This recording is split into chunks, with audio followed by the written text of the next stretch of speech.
Welcome to పూరాలకు.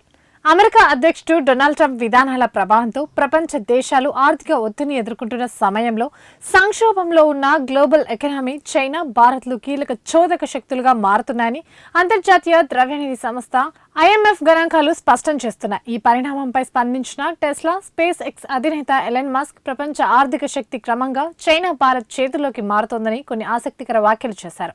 ప్రపంచ ఆర్థిక వ్యవస్థను ముందుండి నడిపిస్తున్న టాప్ 10 దేశాల జాబితాను మస్క్ తన సోషల్ మీడియా ఖాతాలో పంచుకున్నారు.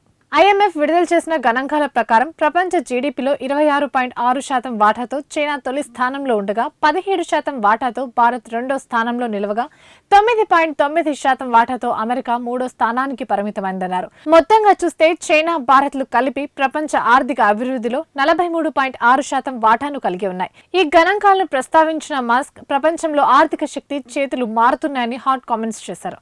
2026లో ప్రపంచ ఆర్థిక వృద్ధి రేటు 3.3% ఉండగా 2027లో 3.2% ఉండనుంది. ఆధునిక సాంకేతికలపై పెట్టుబడులు, ప్రభుత్వాల విత్తి, ద్రవ్య పరిమితి విధానాల మద్దతు, బలమైన ప్రైవేట్ రంగం గ్లోబల్ ఎకానమీకి ఊతమిస్తున్నాయని IMF పేర్కొంది. ట్రంప్ విధించిన సుంకాల ప్రభావాన్ని ఎదుర్కోవడంలో ఇవి అనేక దేశాలకు కీలకంగా మారాయని IMF వెల్లడించింది. 2025 ఆర్థిక సంవత్సరంలో భారత్ 7.3% వృద్ధి సాధిస్తుందని IMF అంచనా వేసింది. ఈ ఏడాది, వచ్చే ఏడాది భారత్ వృద్ధి రేటు 6.4%గా ఉండొచ్చని తెలిపింది. చైనాలో ద్రవ్యోల్బణం కొంత పెరిగే అవకాశం ఉండగా భారత్లో మాత్రం ప్రభుత్వ అంచనాల పరిధిలోనే ద్రవ్యోల్బణం ఉంటుందని IMF స్పష్టం చేసింది.